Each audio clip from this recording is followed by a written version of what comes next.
Hi everyone, Sean Wassell here. First of all, let's talk about the elephant in the room. Yes, I shaved my beard.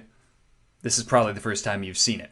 So anyway, now that we've got that out of the way, let's talk about what we're going to be looking at here today. So far in our full stack note sharing application, we've seen how to add WebSockets to our full stack flow, but at the moment it's getting a little bit disorganized, right? Our code is becoming a little bit of a mess, and generally what I've found is that when you see that a piece of code is becoming a mess, it's very important to nip that in the bud and make sure it doesn't develop into a nasty, tangled web of code that you can't maintain.